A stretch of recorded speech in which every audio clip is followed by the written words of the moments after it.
Next, let's queer up trans rights. Alberta Premier and Party banned from Pride events following anti-transgender policy. Premier Danielle Smith and her United Conservative Party, UCP, of Canada have been banned from participating in Pride events across the province after announcing new anti-transgender policies. The coalition Queer Citizens United YYC, comprising 14 LGBTQ+ organizations, announced the ban, citing the UCP's proposed changes to gender-affirming care policies.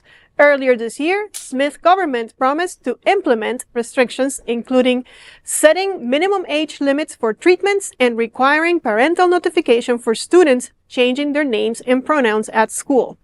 Under these guidelines, individuals under 16 would be barred from accessing puberty blockers or hormone therapies unless they had already begun treatment. In a press release addressed to Smith and the UCP, Queer Citizens United YYC declared, quote, "You may not join our celebrations in June when you plan to attack us in September. Queer rights should not be a political decision. Trans rights are human rights." End quote. The coalition includes groups such as Calgary Pride, Pride Corner in Edmonton, Lethbridge Pride, and several others across Alberta, Canada. When Global News requested a comment from the Premier's office, they referred the inquiry to the UCP's press secretary, who responded, quote, "We support and celebrate all Albertans and will continue to work towards ensuring that everyone feels valued, respected, and at home in Alberta."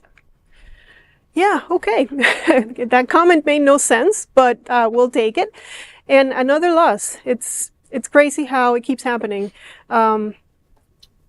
Alberta's like the red state section of Canada. Is what we would call it, first of all. Really? So, I mean, you can see, obviously, again, it's going to mirror the things that are happening across many countries. And of course, there's a conservative movement in Canada as well, pushing back. And again, getting these cues from the lead here in the United States. Senor Trump. Well, and they try to kind of like make it like a cuddly bear, right? So they try to be like, oh, well, under the age of 16. And also like, we have to tell your parents if you're changing your name or your pronouns, like making it seem as if they care for the child when really, I'm not a parent yet. I would like to be. I have fur babies, but I would create an ambiance and an atmosphere for my child where I already would know if they change their pronouns and they would come to me beforehand. So it wouldn't be a requirement in school, because as a responsible parent, you create that safe space for your child in their home to come to you.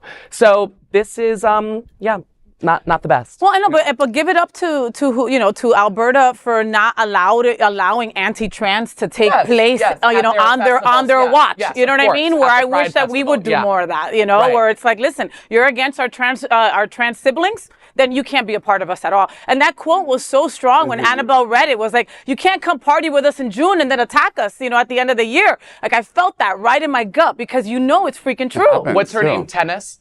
What does it remind me of? Martina. When you were hosting the event, and when we didn't know if she was going to show up or not after her anti-trans remarks about she doesn't believe that trans women should be able to compete in the same category, as in sports, pre-existing in sports. So that was a hot topic. And did she show up? She didn't show up here. She showed up to a Miami brunch or something like that. Yeah. So she's got a bigger set than me, honey.